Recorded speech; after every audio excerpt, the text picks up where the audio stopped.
You're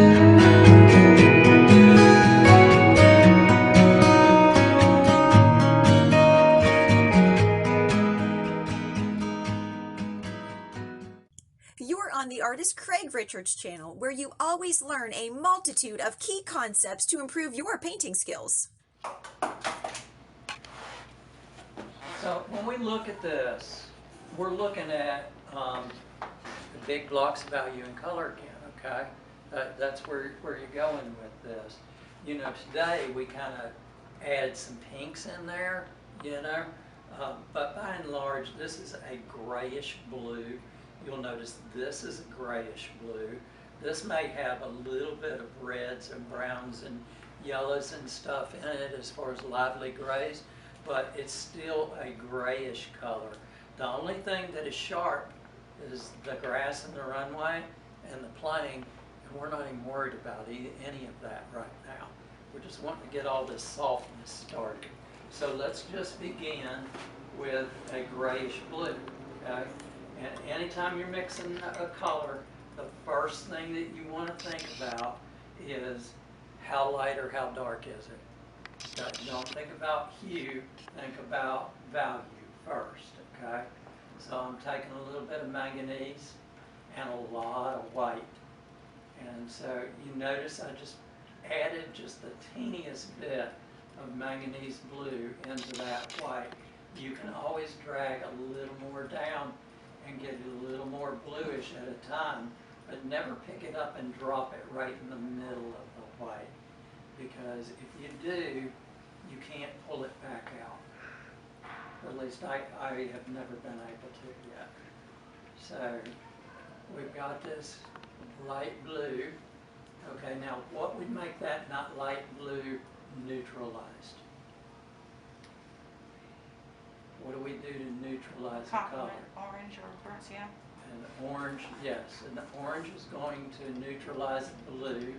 And you're correct, a burnt sienna being a very orangey brown is already kind of neutralized. And so if I used a little bit of burnt sienna and with that, it would neutralize it as well. So I'm not trying, when we say neutralize, we're not talking about now that I've added some brown to it, it now becomes a brown color. All you want to do is have it still be blue, but not be high chroma blue. You want it to be a neutralized version of that blue. And that's what we just achieved right there by one little bit at a time, adding some burnt sienna to that very light blue. Now the next thing that you're asking yourself a question about is how much of that canvas does it take up?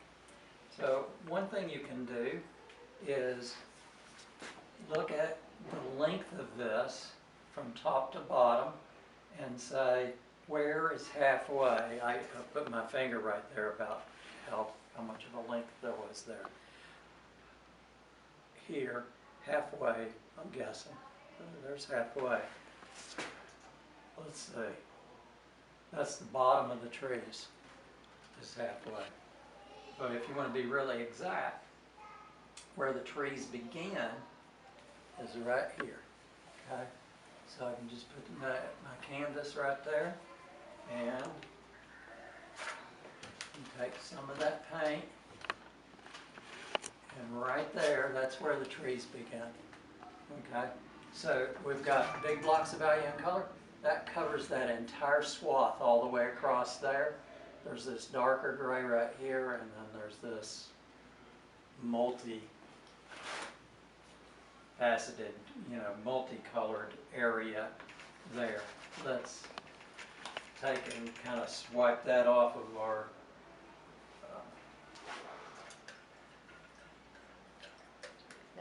palette knife so that we don't waste any. Clean your brush out really thoroughly. I have a little bit of that pink left over in my brush. What would happen? That would completely mix with the color that we're adding now, and it would become a different color, and we would have wasted all that time trying to come up with the exact color. So I'm I'm going to dampen my paper towel. I don't want it to be wet, just damp. I'm going to get the rest of this off of here the best I can. And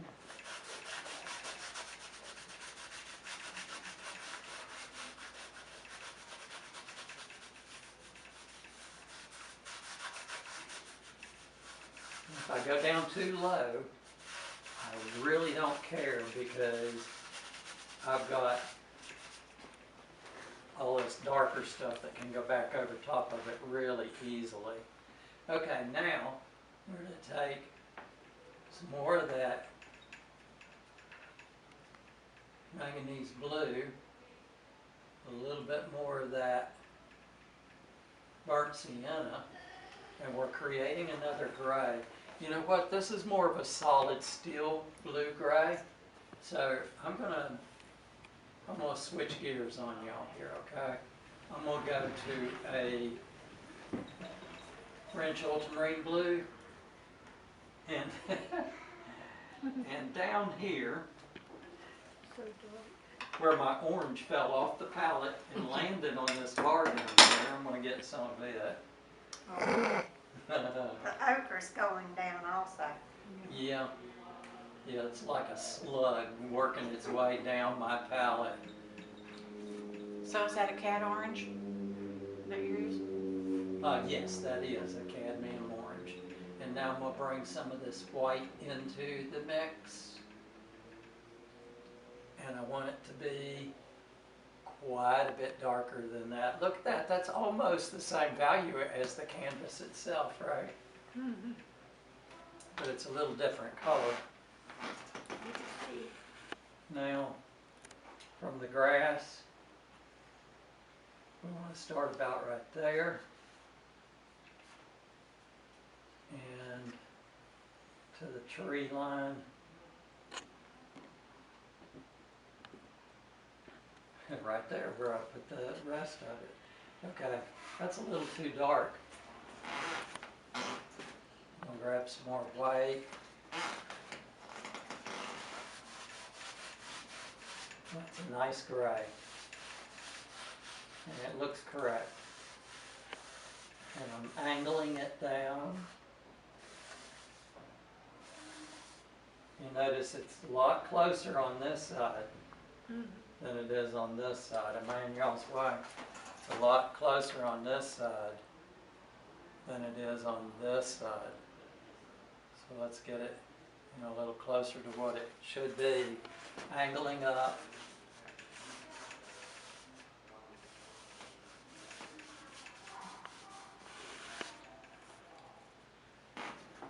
And then we're going to add a little more brown to that blue-brown mix. And hold off on the white. And see if we can't get some of these trees kind of basically in there in place.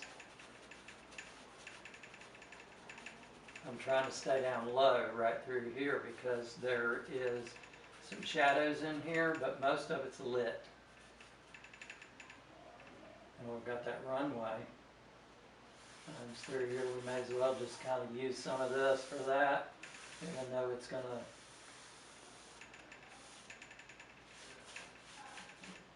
change color later on.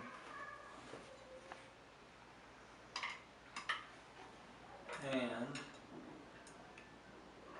you can do this with your fingers.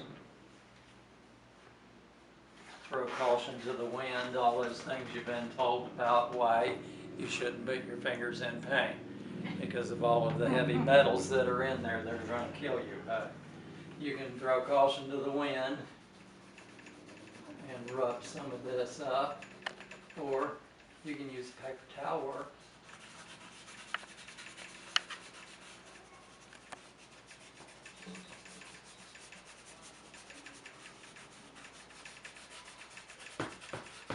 We're just softening this out.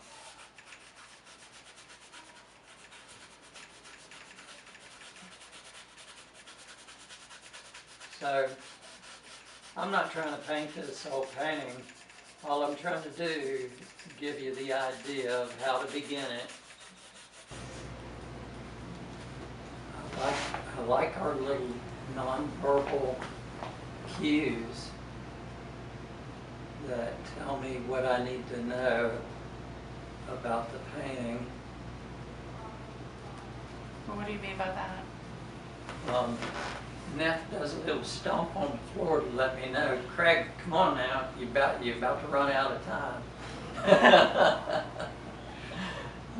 Yeah, I think it's great. It really works. Gotcha. He's not looking at me, so I gotta tell him. So you'll notice that some of these over to the right here have dark areas in there. Now when they get down close to the water, there's all that mist right there in the water. So all this edge right here is soft as it can be.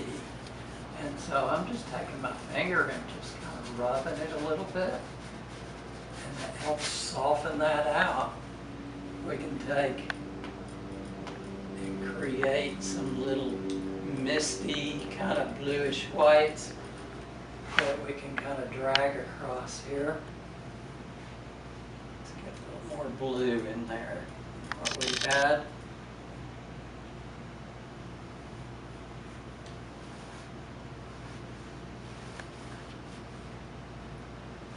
And I'm just doing a straight line, but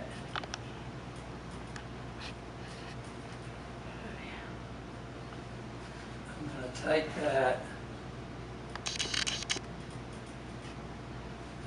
paint that I applied here and I'm just going to rub it up so that it becomes mist right up against the bottom of those trees.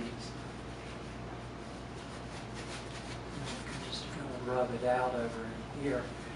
And some of these trees back over on the other side over here are going to take on a little more color. The light is shining through them.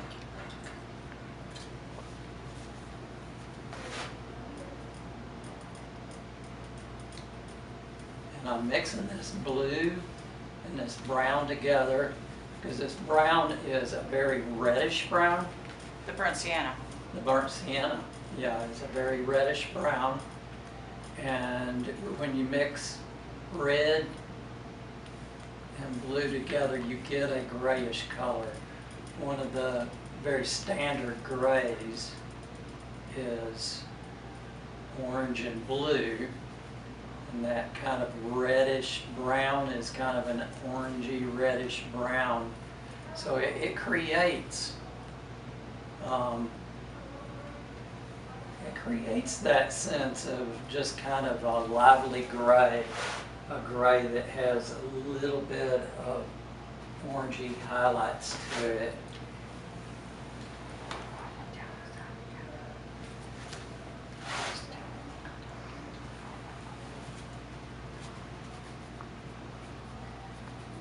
And we'll go back in and add some darker darks, but let's just try to get some of this light in here. Okay. That is too hard edged. The closer it gets out into the light, the more that it gets to where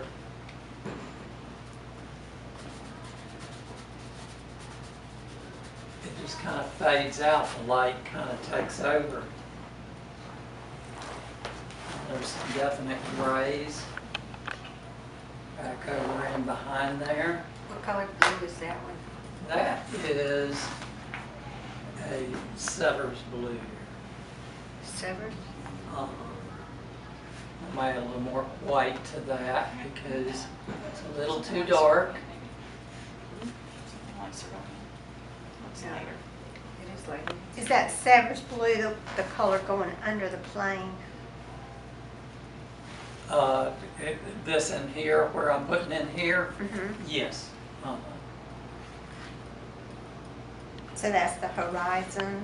Yeah, that's Horizon those line. trees that are kind of behind the trees that are next to the edge of the lake. Okay. It's got a highlight on And it. Look at the blue too. I'm rubbing again because I don't want to see an edge to that. I just want to see a little more.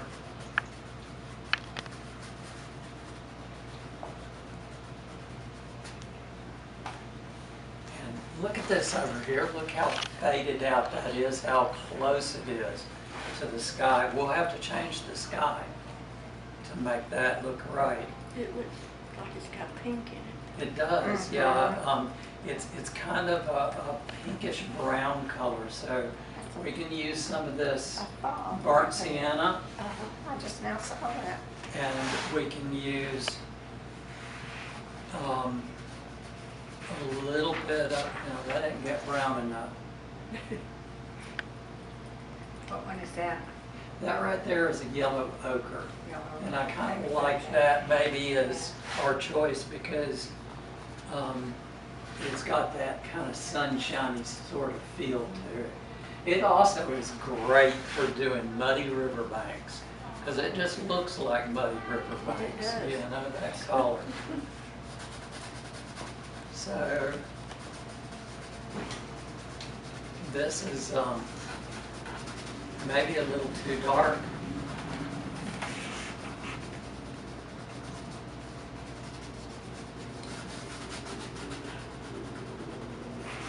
Now, we're not going to have too much time to do much more with this.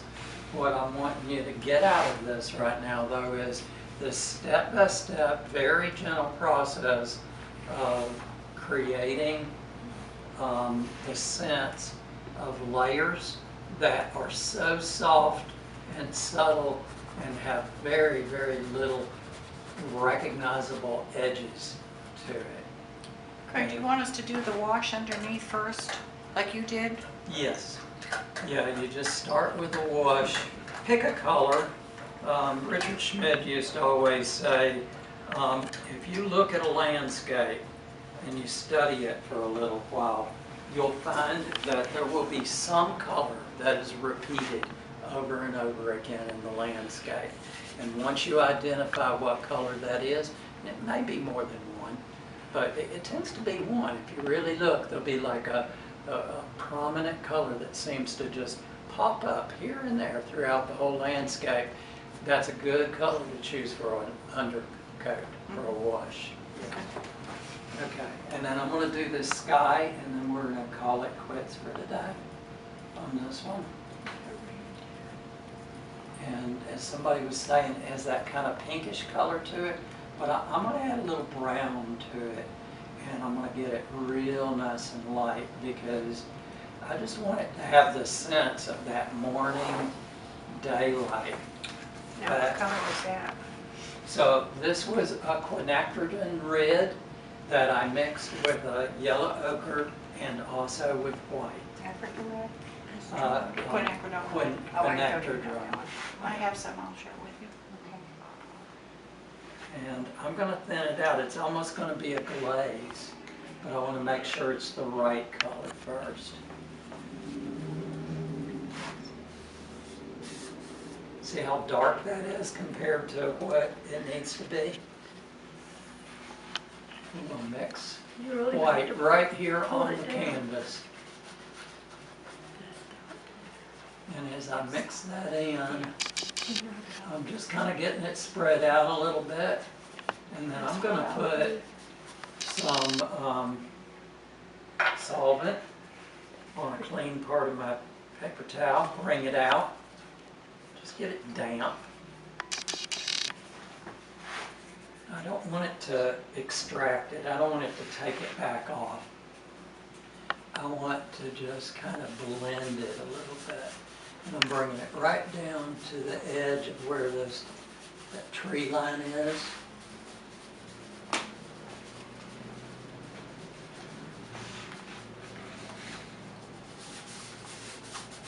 This is powerful. So we are at the point where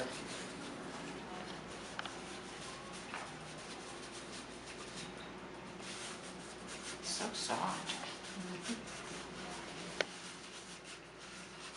and what you can do is give that a minute to begin to dry a little bit, and go back and just touch it with your finger just a little bit, and you'll feel it at the point where it starts to dry. Up to that point, you'll be dragging the paint around in circles. But if you wait until it's just about dry, you can get it to smooth out nice and thin. We may end up going back and adding a second layer to that, another glaze. The nice thing about glaze is you can be careful about how much you're adding. You just add a certain amount, leave it alone, have patience, wait, come back and do it again at some other point. Work on something else in your painting today. Come back next time, do another glaze over top of that until that glaze gets just the way you want it. Okay? All right. So today, capture and light, soft edges. Okay? All right. Anybody have any questions? So you pre-toned it? Yes, in a sense, but as you notice, the tones in this case were a variety of tones that were just all over the place. I did not start with, I may have started with kind of a light blue sort of color. I think maybe I did. But by and large, what I ended up doing was quickly moving into splotches of color here and there that seemed to fit for the overall feel of kind of the what was going on. And you know, a question I get asked really often by beginner students is, do you do a drawing first or do you paint? And the answer to that is yes. Depends. I I do a drawing with the paint, not with. I have done drawings, you know, like I did this portrait of Ellen. I did a full-sized charcoal drawing of her before I ever did any painting, so that I was very, very familiar with all of the you know, composition, the sizing of things, and the contrast of lights and darks before I ever even considered putting paint onto the canvas. So there are times, yeah, but by and large, you're painting as you go. So, I mean, you're drawing as you go with the paint. Okay. Will you repeat that color combination for that pinkish sky? I believe what I had was a quinacridone red, a yellow ochre, and white.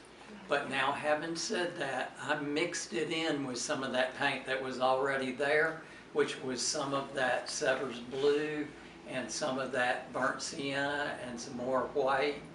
And so all I can really say to you, I can kind of give you a certain direction with some of these color mixes, but learning how to mix color is one of the #1 keys to learning to paint. And we are going to have a study coming up where we do color charts and a color study, like a really in-depth color study. That's going to begin in a few weeks. Ordinarily, I would say, come any week you come is going to be helpful to you. You'll get a tool to put in your tool belt. But when we start that color study, and I'll let you know ahead of time when that's going to be, I would really highly suggest that you set aside, it's going to be 4 to 6 weeks. 4 to 6 weeks where you're like, yeah, I'll be here every week for that, because it's really going to be helpful to you. It's probably, even though color is way over here, color is there's so much to color. There's so many aspects of color that if you get all of those tools in your tool belt, boy, oh boy, does your painting skills go to another level by doing that. So, yeah. Nice. Okay. All right, so if y'all want to, go ahead and start working on your paintings, and we'll come around. Neff's going to come around with me, and she'll be filming you while I say disparaging things about yourself on my palette. Yeah, I did. Well, I've got, that's about it. If you're focused in a certain area of your painting, you may just pick the colors that seem to work for that area. Okay. In general, you'll notice that I keep a range of colors on my palette. So, you know, if you look at my palette, it runs from white on that bottom right, goes to two yellows, a Naples yellow light and a lemon yellow. Then it goes to a cadmium yellow deep, and then orange and red. So you're coming around the color wheel, Yeah, you are. you know. Yeah. And then blues, and then the burnt sienna brown. The only thing that you'll notice that is not on my palette is green. And the reason for that is I like to mix my greens because I think our ability to see certain colors is stronger with certain colors than it is with others. And I think we're able to see a wider range of greens. If I'm just looking around the room, I don't see a lot of greens.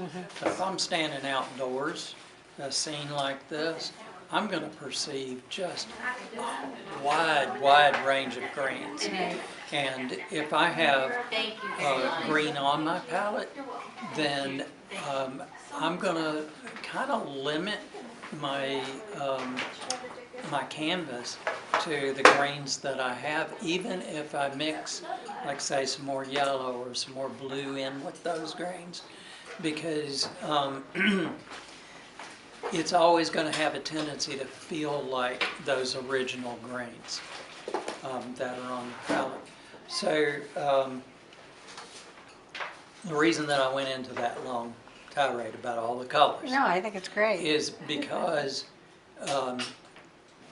you'll find that if you're trying to hone in on a certain color, trying to get there, there are going to be colors that you may choose readily from your palette to kind of head you in the right direction. But if you don't have those colors on your palette, you're probably not going to get them out and squeeze out a little bit in order to be able to add that color to your mix. So that's the only reason that I say that. And I do myself, you know, sometimes go, okay, I have 30 minutes to paint right now. I'm going to work on the kind of yellows and browns and stuff that are where the trees are being lit there. So that's all I'm going to put out on the palette, you know. That's But probably where I am. yeah. If you want, you can get on my website, and under the heading classes and workshops, all the way down at the bottom, you'll find a list of colors that I use regularly. Oh, great, okay. That may help. Yes, that would help a lot. You know, there's colors and then there's colors, and I've been to so many workshops with you know, like master painters, and they'll have these very specific colors, you know, that they use. And then I've painted with other people that are master painters, and the only thing that they have is white, red, yellow, blue, and brown. That's it. You know? Yeah, they mix their own. They mix their own. So you can get there from any mix of colors pretty much. As long as it's good paint, you can. And that's not a bad idea. I tell students often, if you're trying to develop your paint mixing skills, use a limited palette for about a year, so that you have to, it's like forces you to get better at color mixing. That's good, okay, Yeah. that's great. Yeah. Well, I'll go on your website then, Okay. be better prepared. I spent a lot of time trying to figure out just how light, just where to get that lightness added in, you know, so that you get that interesting brightness in the sky you know, where the plane is going to sit on top of. So it's kind of difficult to figure that out. Where's your photo reference at? Right here. Oh, okay. So try to kind of pay attention to where that's happening. Like, see, there's that border. You even drew a line in here to tell yourself that there was a border right there between where you get that rosiness and where you get that more bright whiteness going on. And in my mind, you know what happens is it seems like the airplane wing is like creating this thing where that aberration or whatever it is, that optical illusion of brightness there comes right down from the wings somehow. I see that. And I don't know why, but you know, when I was thinking I'd like to paint this, that was one of the things that really caught my eye. I was like, I want to paint that because I want to see if I paint it, will I get that same effect as what I'm seeing happening in that photograph. And, you know, of course, we have control over what we add with the paint. So I'm trying to soften this and put in the white area here. Yeah. So right along those edges, though, that's where you're going to really pay attention to that, because it's not as soft right there. For some reason, it's like, it's almost like a line that gets formed.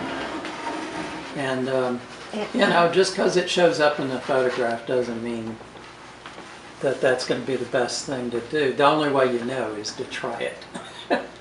Unfortunately, that's the only way you're going to get there. I'm working on that. Yeah. I wish I faced the Okay, other way. looking good. Thank you. Okay. Hey there, I hope you enjoyed that video, and I hope you're getting a lot of value out of all of these videos that we're posting on the artist Craig Richards channel. You know, there's all kinds of how-tos, there's the weekly paint class, and there's occasional outings like going out in plein air somewhere. We're going to be going down the Yadkin River in the spring, going to museums, things like that. I think you'd enjoy those. If you're getting value out of these, then like, subscribe, hit the notification bell. You have to subscribe in order to be able to hit the notification bell, and that's for you. The reason I'm saying that is so that you know when the next paint class is coming out, so that if you're working on a painting and we're doing it again the next week, that you can follow along with us. And leave us comments, you know, not just for me, but for the students as well. Say, you know, Deb, you did a great painting, Kitty, you did a great painting, or Craig, you did a great demonstration this week. That builds us up, and we want to build you up as well. We want to help you to keep painting and keep growing. You're doing great. Don't tell yourself you're not. You are doing wonderful. Just keep at it, and you'll learn and grow each week with us. So, happy painting.